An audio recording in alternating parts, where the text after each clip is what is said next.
There are two public hearings, so if you want to speak during the public hearings, please sign in the back and look at which one you're signing up for, so make sure you sign up for the right one you want to. And we'll start at 6. We still got 5 minutes.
You would like to say that.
Take the elevator.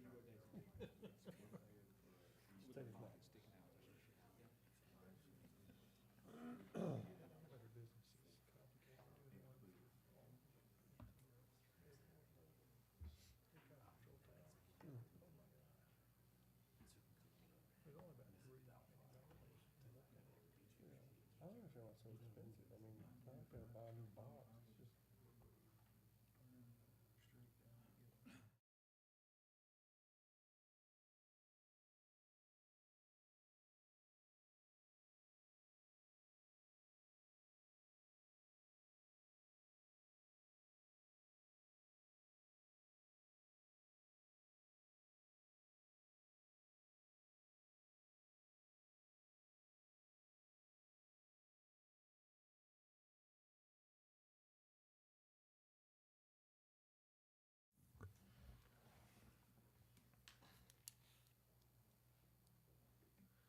Okay, welcome everybody to the Chelsea City Council meeting for June 16th. I'm going to call this meeting to order, and our first part, we are going to do our invocation by Councilman Fisher. Could everyone please bow their heads? Heavenly Father, we thank you for the gift of this day and the opportunity to serve the people of Chelsea.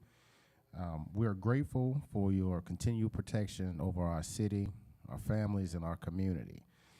As today is election day across the state, we pray for all candidates who have stepped forward to serve their communities, and we also pray for every citizen exercising their right to vote.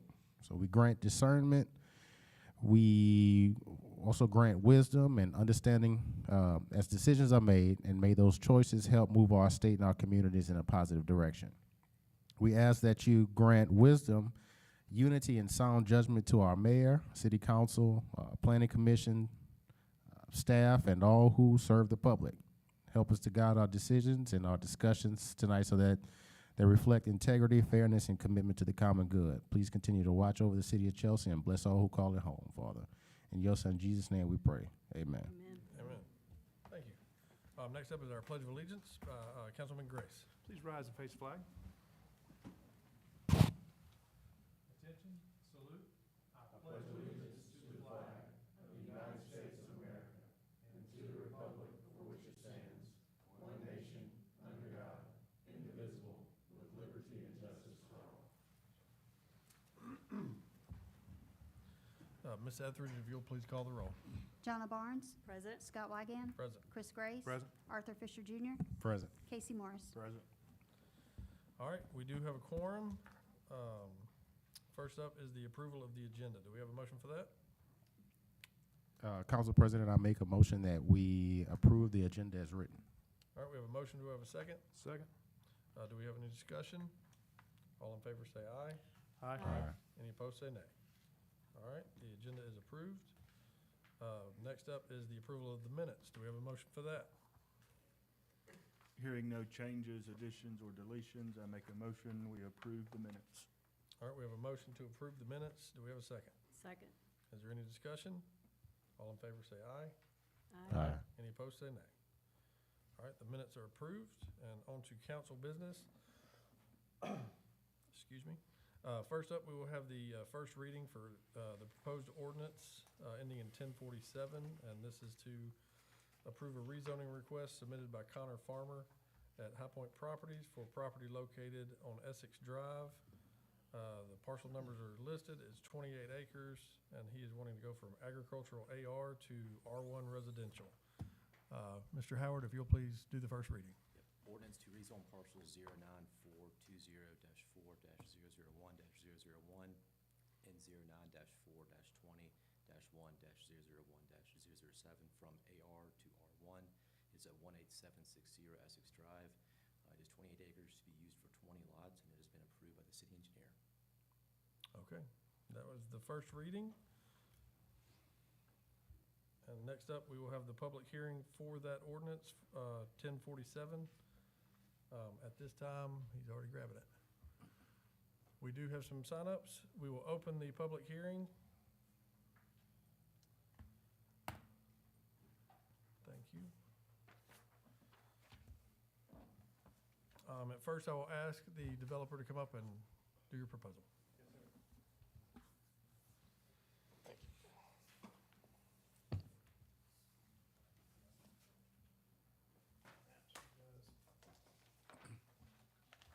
Thank you, sir.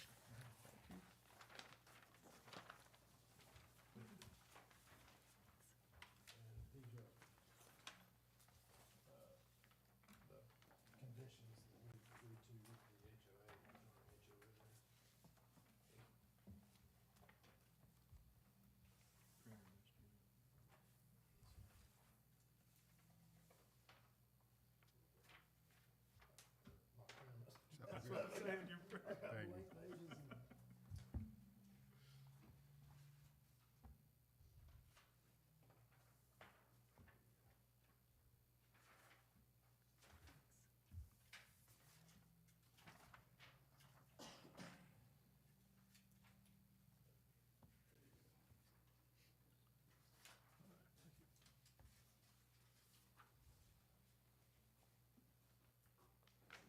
So what we're proposing is the plan there you see, it is 28 acres, and we're proposing to do 20 lots. The minimum lot width will be 125 feet wide.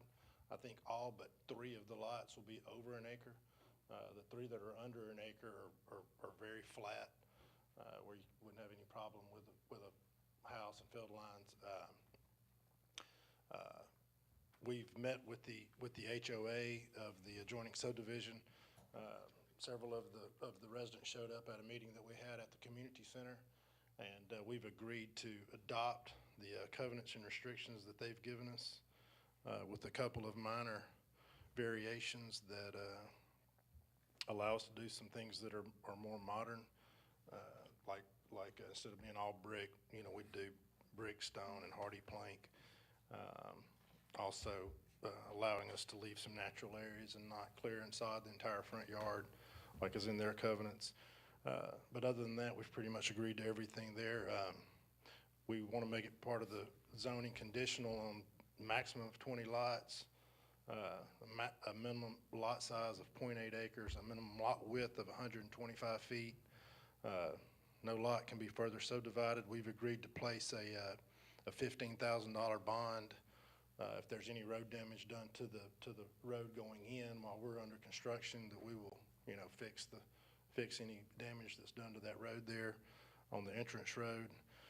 We've also agreed to a 30-foot undisturbed buffer adjoining the existing houses. If you look at the plan, and you see I think we've got 7 or 8 lots there that adjoin the existing houses. We agreed to a 30-foot undisturbed buffer that adjoins those existing houses right there. We've been out there, we've done some digging, and we found 1 or 2 spots where we hit rock at maybe 3 feet deep. The rest of it was 8, 9 feet deep. We don't expect to do much rock hammers, but we've agreed that we won't do any blasting on the site, that we'll only use rock hammers if needed to get in power or water or a basement or something like that. We won't have any blasting done. So, with the land cost, the lot cost, we anticipate the houses to be $600,000, starting at $600,000 and going up, maybe high fives if possible, but more than likely $600,000 and up on the house prices. Also, this is, I know there's a lot of concern about school capacities, but this is only 20 lots, but this is also currently zoned for Oak Mountain schools versus Chelsea schools, so no impact on the Chelsea school system. So other than that, that's about it. One other thing I did want to put on the record, and that I put in this, is in these covenants, it says no houses on the front of houses, on the front of the house, no garages on the front of the houses, which we 100% agree with. But we do have some plans or the builders that have like building like a recessed garage that's not in the front line of the house, but it's recessed into the back of the house, and the garage might face the front, but it's on the back, maybe detached, or a attachment to the 2 garages that are on the side that comes in from the back. So put that on there on this conditional zoning as well. No garages on the front, but a recessed garage that faces the front. Just to be clear on that, don't want any kind of miscommunications. So that's it. If there's any questions, I'd be glad to answer them. The backyards of lot 18, 13 through 18, is that above or below Essex Drive? As far as topography, will the backyard of lot 18 be below or above the lot that's behind it? Yeah, I don't know the lot number. Oh, sorry. So like all of these lots right here, are these houses at a higher elevation or lower? It's the same, it's very flat from all the way up here, like these are the flattest lots in the whole, it's almost flat from here to here, and then it starts kind of dropping off. So it's same elevation. That's why we agreed to put this 30-foot buffer, we'll go all the way down here, and here, wherever it joins an existing house, we have a 30-foot natural undisturbed. These lots are like 275 feet deep, 250, 275 feet deep, so it doesn't affect the field line area or anything like that.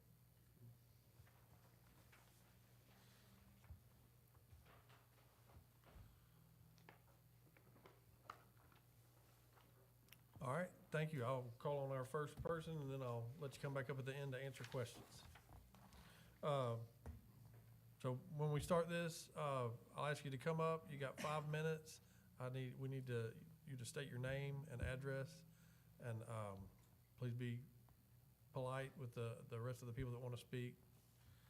And we'll have a timer up on the TV. First up is Miss Kim Brown. She is on behalf. Kim Brown is first. On behalf of Brandon Haygood. Okay, Brandon Haygood. A couple of our residents, Brandon Haygood and his wife Brittany, were unable to attend tonight. They live on Essex Drive and asked if I would just read a letter on their behalf. Sure, if you can make sure you talk into the microphone. Well, you can pull it down. It's just, if you don't, it won't go out to our broadcast. All righty, it says, "Good evening, Mayor and council members. My name is Brandon Haygood, and my wife Brittany and I live at 153 Essex Drive in Forest Parks 280. We are unable to attend tonight, so HOA President Kim Brown is reading on our behalf. Our concern is not necessarily with the proposed 20-home plan as currently conditioned. Our concern is what happens if the specific plan does not move forward. If High Point cannot secure builders, cannot make the project work financially, fails to begin construction within the required time, or sells the property, what happens to the zoning? We respectfully ask the council to clarify on the record, does the property remain R1, or does it revert back to AR? Do all agreed conditions remain binding on future owner or developer? Could another developer later build more than 20 homes in the currently being discussed? This is the key issue for existing residents.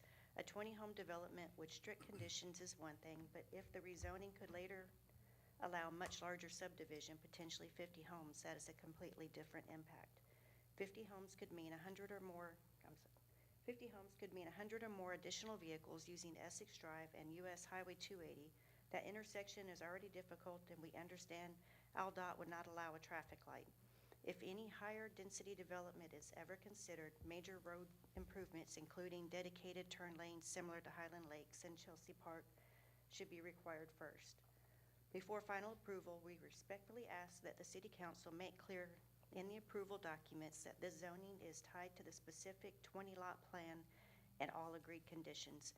If High Point does not move forward, sells the property, or fails to begin construction within the required time, the property should either revert back to AR or require a completely new rezoning process with public notice and City Council approval. Existing homeowners need assurance that approval of this 20-lot plan cannot later become approved for a much larger subdivision without public review. Thank you for your time and consideration. Sincerely, Brandon and Brittany Haygood.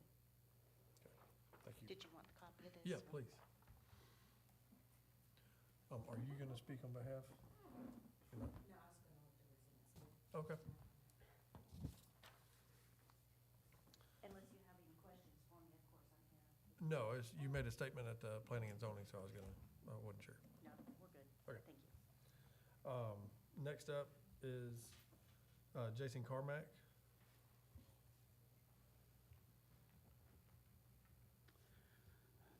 My name is Jason Carmack. I live on Essex Drive, and I just have a few remarks. I'm still really concerned about the the intersection. Of course, other people have brought it up and mentioned it, and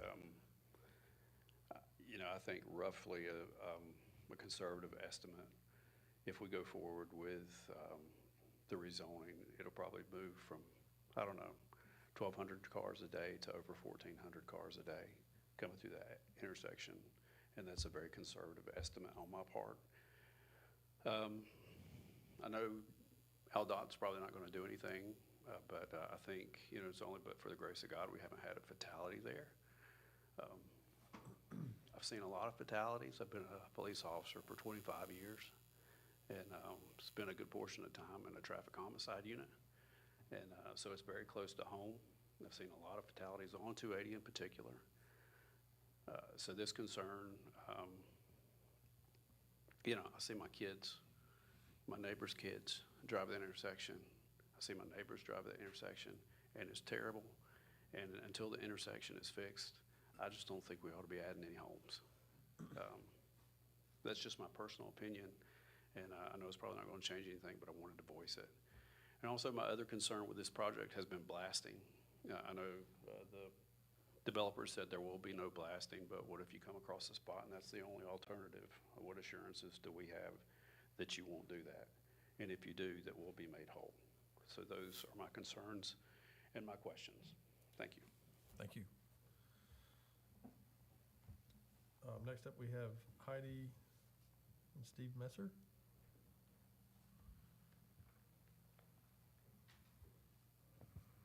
Good evening. My name is Heidi Messier, and I live at 280 Claremont Road. Thank you for the opportunity to speak to the council this evening.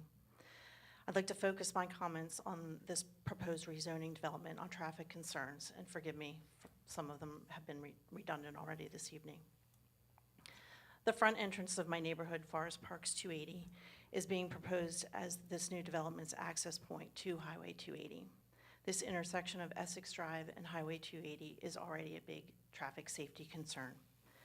Mayor Sumner's even noted at the April 27th meeting of the Planning Commission that he felt that this is currently the most dangerous intersection in all of Chelsea. I think we are all aware that the quantity of traffic going in and out of Chelsea on Highway 280 has grown leaps and bounds from when my neighborhood was first developed almost 30 years ago. Without any changes to the intersection, this has made entering and exiting the neighborhood for our residents quite dangerous. And we know that our up-and-coming Chelsea businesses are going to continue to increase traffic on this stretch of Highway 280. Even traffic within our neighborhood has increased over the years with the changes to the county park that is located within the neighborhood. The park uses Essex Road as its access point as well.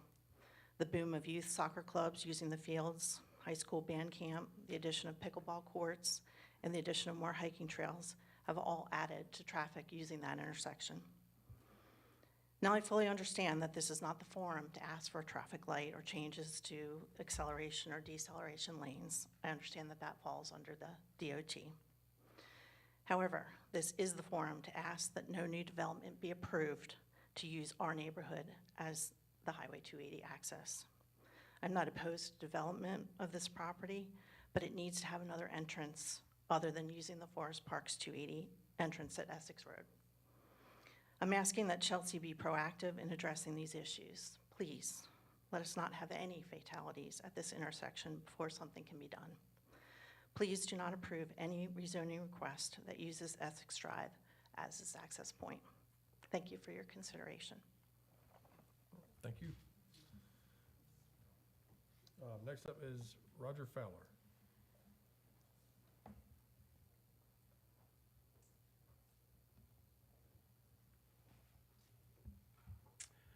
My name's Roger Fowler. I live at 235 Claremont Road. I was at the last meeting where the zoning committee met and ruled in favor of rezoning the lots.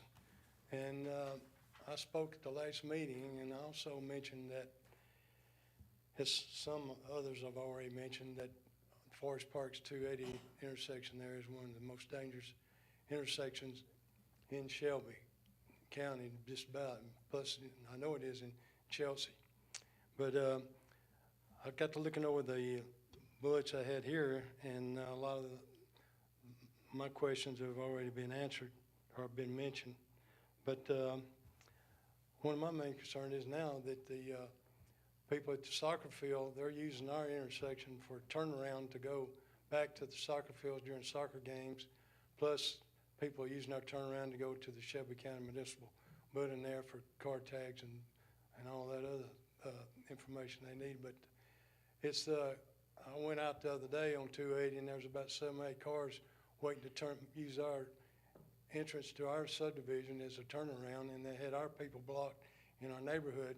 Plus, last time I talked, I mentioned about we don't have an emergency exit in case we have an emergency in our neighborhood.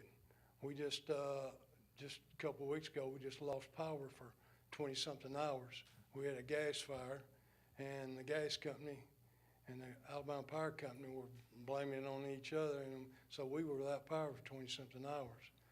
But that was just a minor incident compared to what some major catastrophe could happen in our neighborhood for us to try to hurry up and get out of our neighborhood at a quick exit.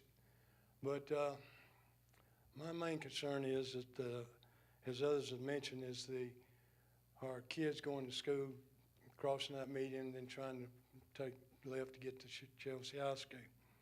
But the Planning and Zoning Board voted the last meeting I was at. They voted for the rezoning, most of them except for one person. And the mayor voted against it because he was aware of how dangerous that intersection is. And I'm thankful for the mayor for voting against it. And I encourage the council, all of you, to support your mayor in this decision. And it's up to you. And we've got some precious people coming in our neighborhood tonight to speak. I'm thankful they came. I'm here as a concerned citizen for especially the 7 houses that are, as you go up Essex Drive, the 7 houses that are going to be really affected by this decision. One house is already going up for sale. Another instance that happened, 2 houses down from me, the people moved out of the neighborhood. They have their house up for sale. It's a 5-bedroom, 5-bath home, beautiful home. They had it up for sale. And there's a young couple coming in our neighborhood, and some of our neighbors were talking to me out in my front yard, and this young couple pulled up. And they were looking at that house that was for sale. And I was telling them, what great neighborhood it is, what great neighbors we had. I've been blessed with great neighbors in our neighborhood. And anyway, the couple was talking to us, and they asked us, they said, is there a problem getting in and out of this neighborhood? And one of the ladies I was talking to, she said, there's a problem. And that's all she said. And that was probably the best answer she could have given that young couple. So they drove on off. But it's really going to affect a resale value on the homes. Right now, I haven't seen many people looking at the houses for sale down below me. But I'm just concerned about, the future of our neighborhood. And another thing is, for example, Melrose Landing. When that first came out and started working on Melrose Landing, those lots were going to be huge. And I said, man, this is going to be great. They're going to have some real nice homes in this neighborhood. And you see, if you've been by Melrose Landing, you see what's happened. They've got those small houses in there now.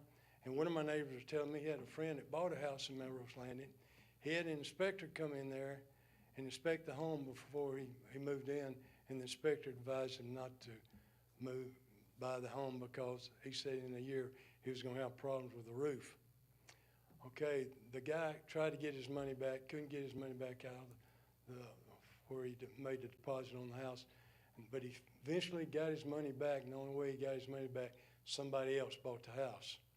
So somebody else bought the problems that he faced there. So I don't know what the builders are requiring, but I just want you to take Melrose Land. And I just want to thank the mayor and thank the council for letting me speak. Thank you. Yes, sir. Thank you. All right, there was only 4 signed up. Was there anybody else that meant to sign up for this hearing? Just making sure nobody signed up on the other piece of paper. Okay. Mr. Farmer, would you like to come up and answer the questions? Yeah, there's questions.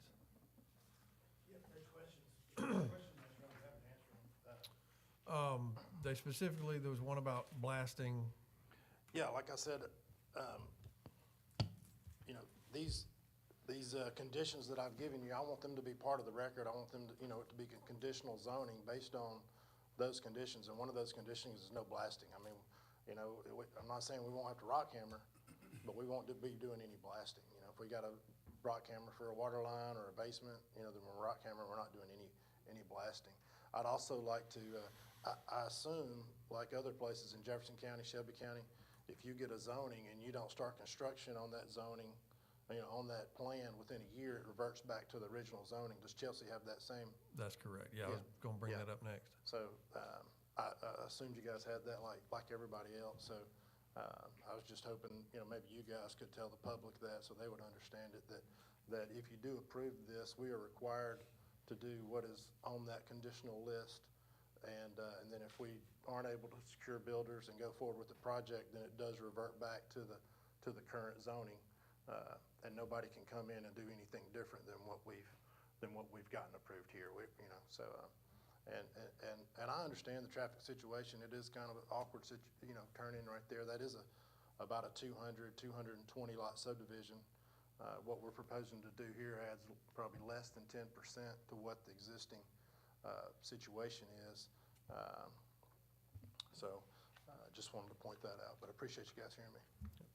Thank you. And to answer the questions that some of y'all had really from the letter, once, like he said, if this is approved, then it's locked in. That's it. It can't change. It can't go to 21 lots. It could drop to 19, but it can't go up.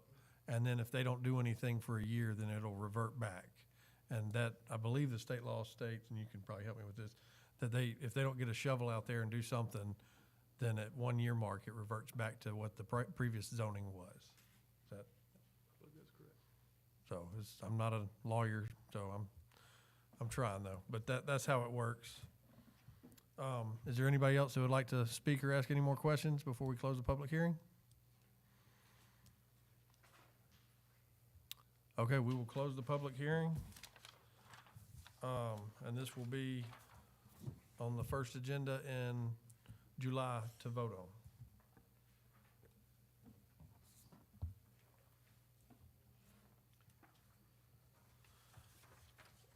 Next up, council, we will have a first reading for ordinance 1049. Excuse me, to approve requested submitted by Mr. Patel for property located on Brasher Lane, 17 acres going from AR to B2. Mr. Howard. Ordinance to rezone parcel 09-4-17-0-001-026 from AR to B2. It is on Brasher Lane in Chelsea, and it's a total of 17 acres approximately. And it has been approved by the city engineer to be rezoned. All right, that is the first reading. Now we will go to the public hearing for this rezoning. Mr. Howard.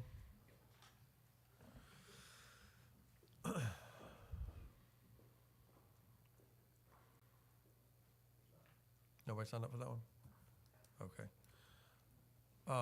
Mr. Patel, if you'll come up, I'll go ahead and open the public hearing.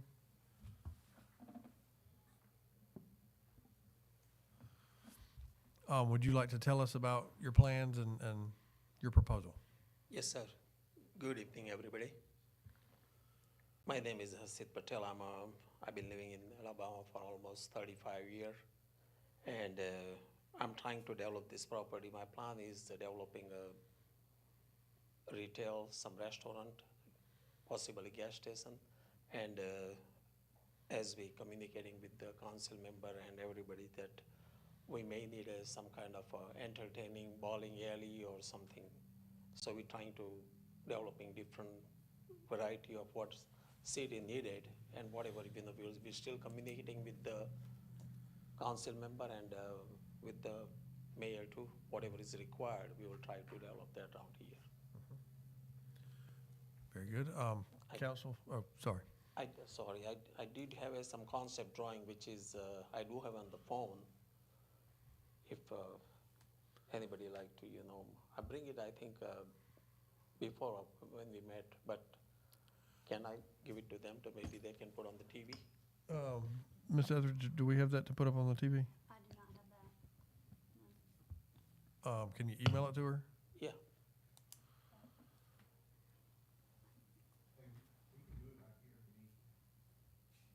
Either way, as long as we can get it on the screens. That's the only way we get it on the screen.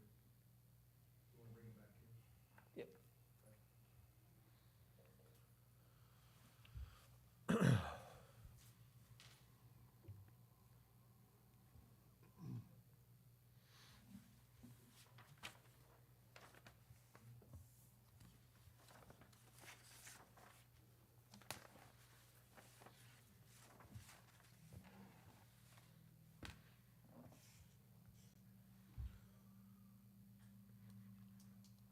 In this concept drawing right now, you see we had a before climate control.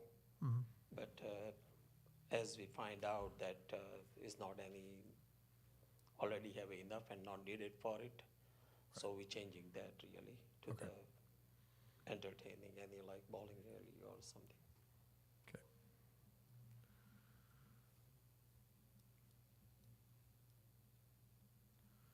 Sorry about that. That's okay. And while they're working on it, just for everybody else, this property touches the Valley Post property on the north side. So, and that's Brasher Lane goes, does Brasher Lane split it? Yes, sir. Okay, that's what I thought. It's 4 acre on the right side and I think 12 or 11, 12 acre on the left side on the Okay. hill.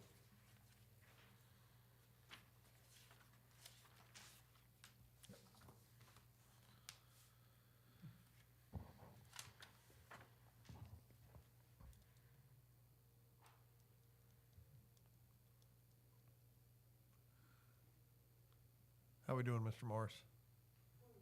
We were trying to text it so we could project it up here, but,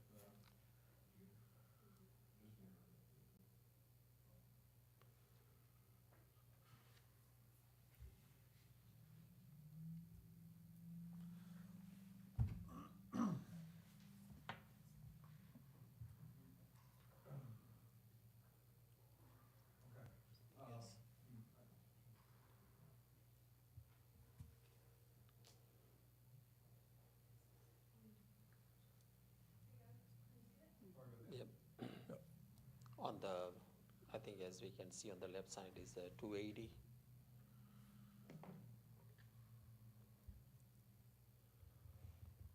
And on the bottom of the screen, that pressure length. And we possibly, this is just part of the concept drawing, but Right. also we have something planned for down the road for the other 5 acre on the right hand too. Like I said, as you see that climate control storage, we're not going to. Not gonna it's do just it, not- right. We're not going to do that, no. It's just a space filler to show Yeah, but something that that can go same there. spot probably, that big footprint, we will do anything for the entertaining, like bowling alley or just like PlayStations. We haven't sure what we're going to do, but something we will consider for the kids or the up to teenager So, some entertainment. entertain, yes. Gotcha.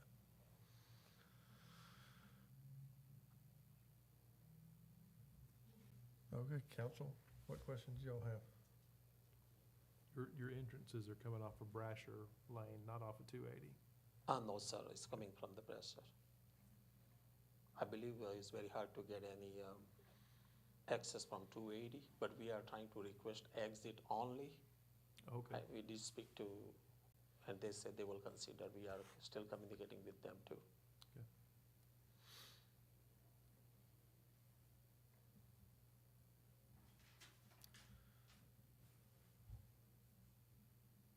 So a proposed gas station, a quick restaurant, and then working on something in the back. Oh, 2 restaurants. And then working Yes, on sir. something in the back, possibly entertainment of, Yes, sir. I believe you said bowling alley or, Yeah, and it still can be changed as whatever, Right. just what is important for the city to helpful for everybody. yes. Yes, sir.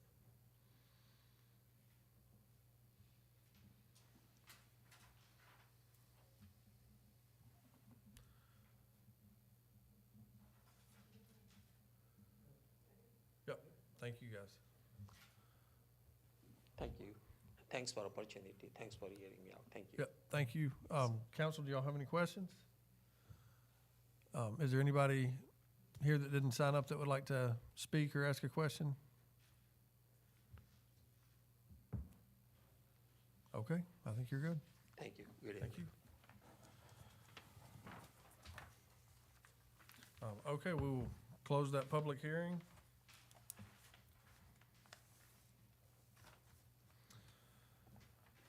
And move on to, that one will also be voted on January 7th at our first January meeting. Huh? July, thank you. Thank you, thank you. Next up is Resolution 1399. Do we have a motion for this? Council President, I make a motion to approve Resolution 1399 to authorize ARSEA one-time lump sum payment for retirees and the beneficiaries of deceased retirees.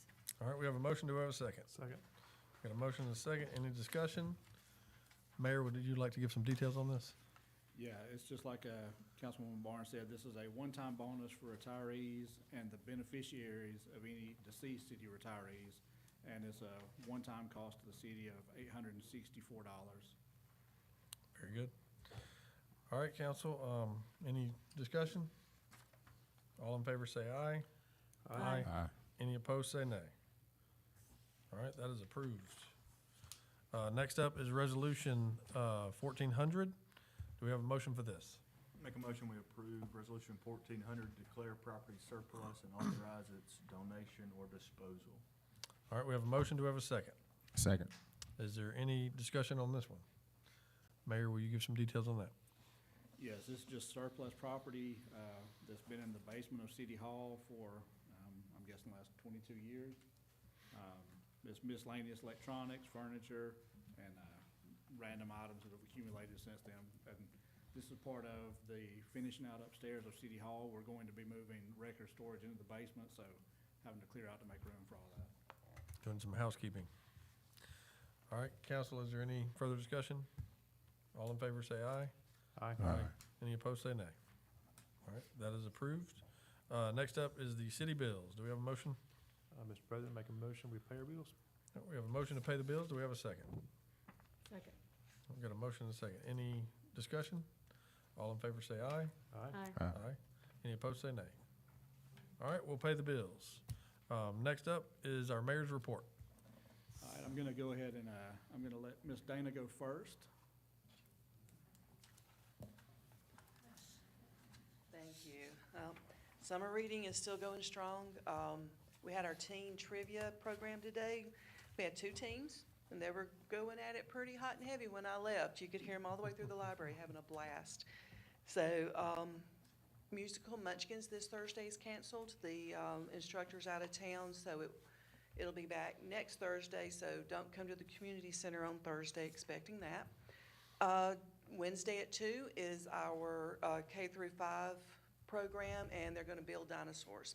She said paint and build. I think we decided against painting, but we'll see.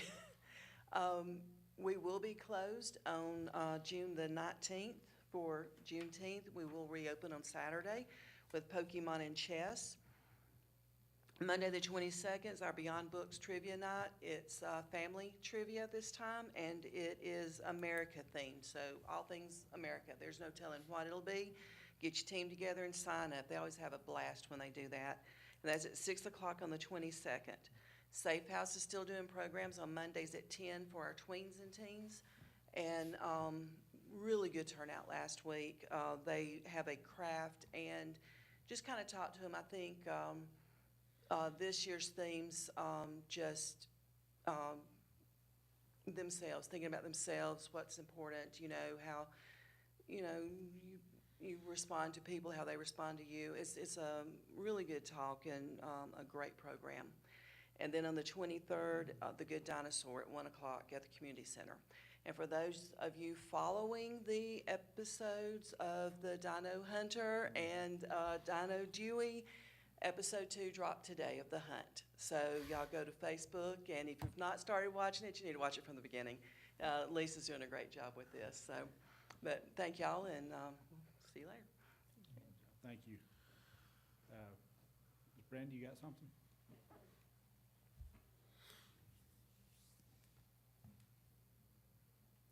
Hi, Council. How are you this evening? I wanted to just remind everybody that this Friday, we're not going to have a Food Truck Friday, but we do have our farmers market that's going to happen on the 20th, Saturday from 9 to 12. We have been having a steady 40-plus vendors every single week, and so we're very excited about that.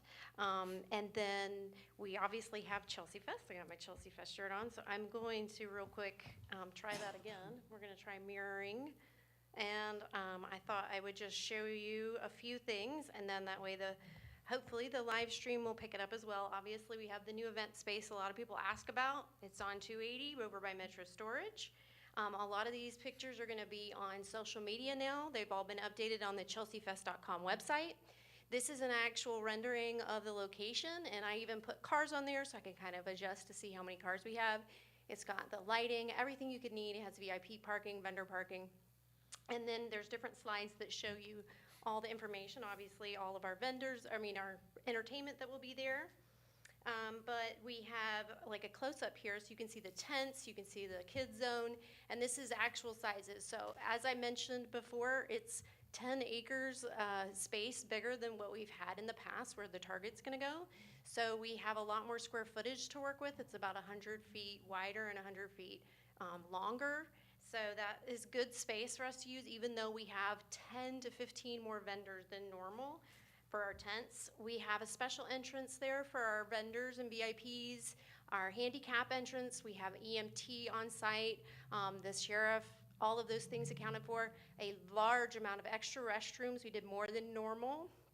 We have all of that aligned. And we, as you see in the bottom, I'll talk about, we have shuttles now. So we've even worked out on our website, you'll be able to see flow of traffic. We've worked with the sheriff's department, we worked with the COP team, and obviously the mayor as well, deciding on the best course of action as far as safety goes. So there's a route coming in and a route going out. We're recommending that everybody turn right on 280 if they're heading east, and if they're heading west, we would prefer they go to 440 and go to the light, because there won't be a way for you to do a U-turn. So we have this information all on the website, locations for our COP and our sheriffs. Shuttle service, that 10 p.m. is because I was doing a audio video and I accidentally kept saying 12 p.m. So no, the last shuttle will run at 10 p.m. But that information is on the website. But we have 2 locations.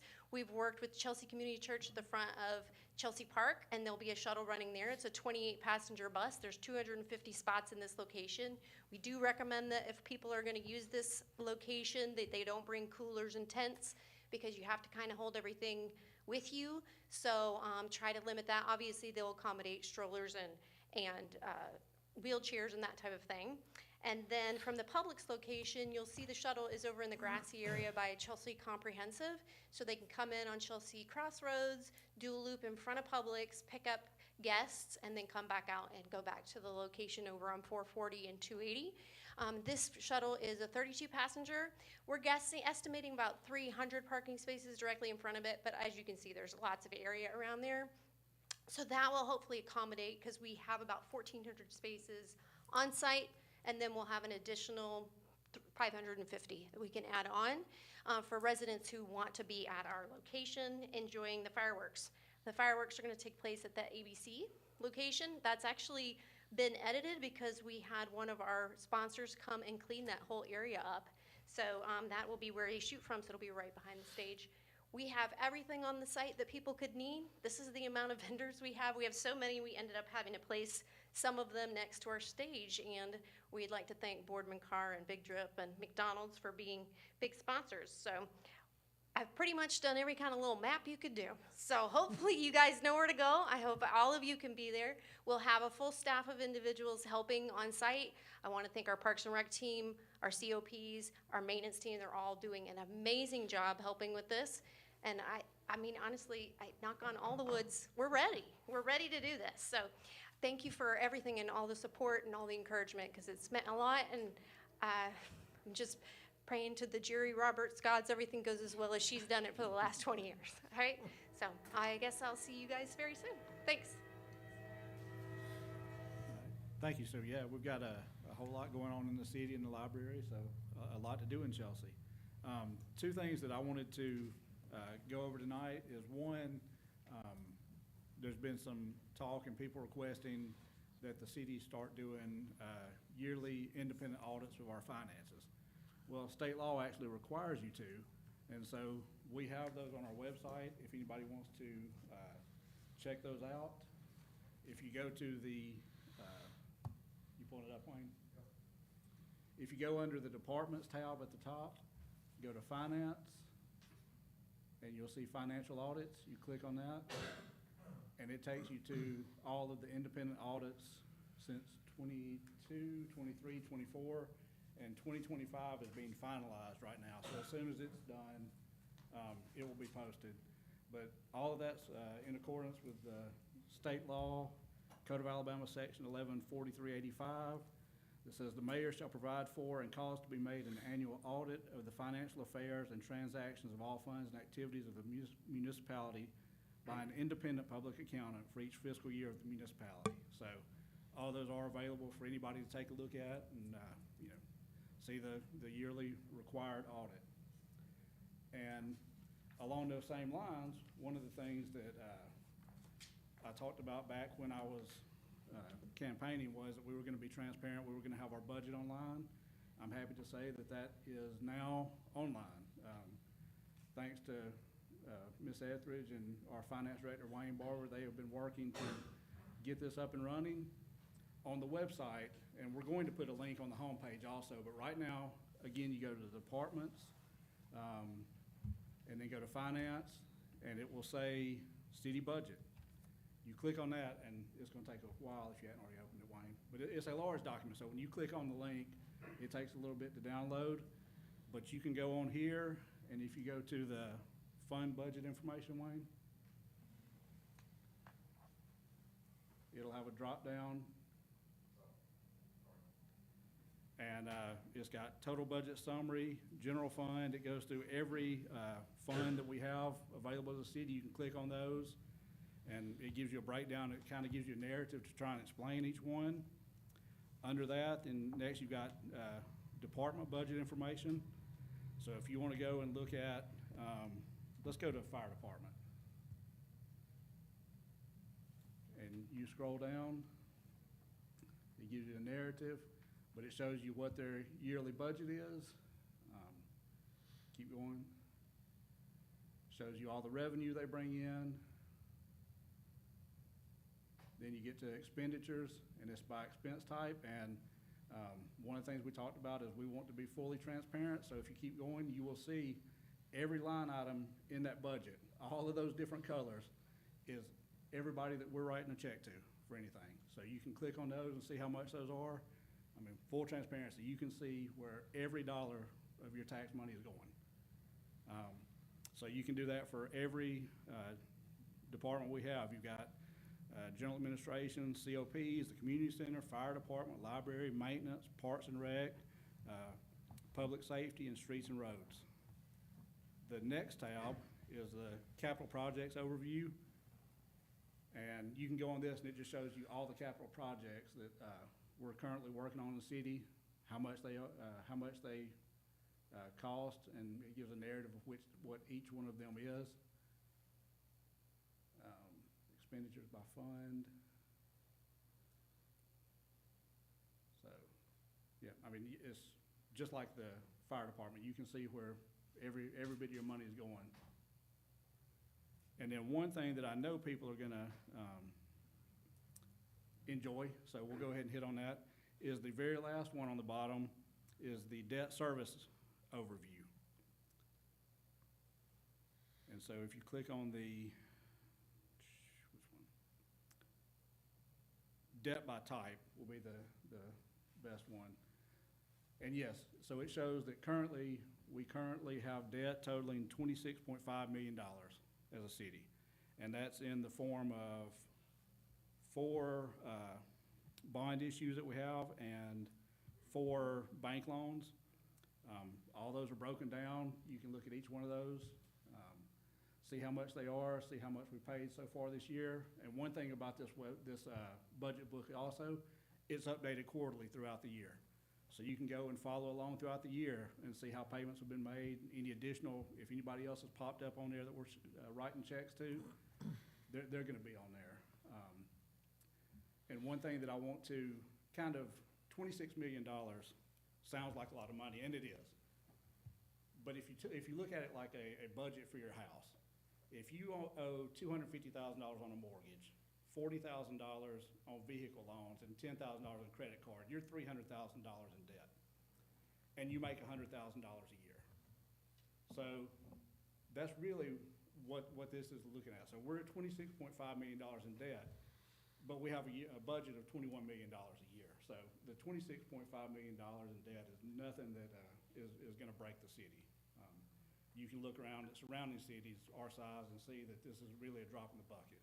So This is the budget book that we've talked about, and it's full transparency. If anybody has any questions about it, feel free, you can email me, you can call me, you can talk to our finance director, Wayne Barber. But I hope the citizens take advantage of it and look at it and understand that we're gonna always be accountable to you and let you know where every penny of your tax dollars go. So, y'all have any questions about anything? I'd just like to say thank you to you and your staff. I know that took a lot of work to get it all up and running, and good job. Thank you. Wayne did a great job, Crystal. They make things work here. That's it. Okay. Next up, we'll go to the community forum. Just to clarify from last time, like, you can address the council. We say it's not a question and answer period because we're not prepared to answer any random question that comes in here. We're happy to write it down or talk to you after the meeting, but a lot of times, and usually, they're deep, good questions, and they take research or time to answer. So that's what we mean when we say it's not a Q&A. Like, we're just not prepared to answer those types of questions typically. And if we can, I'll spout it off, or somebody up here will. But that's what the community forum is for, is to come up and make a statement or ask a question, and we will get back to you at some point, depending on what the question is. But we will open the community forum, and if anybody would like to address the council, now's the time. Do we have anybody that would like to speak? Well, I'm glad I described that anyway. With that being said, council, y'all got anything? Okay, I will take that final motion. Council President, I make a motion, we adjourn. All right, we have a motion to adjourn. Do we have a second? Second. Any discussion? All in favor, say aye. Aye. Aye. Any opposed, say nay. We are adjourned. Thank you.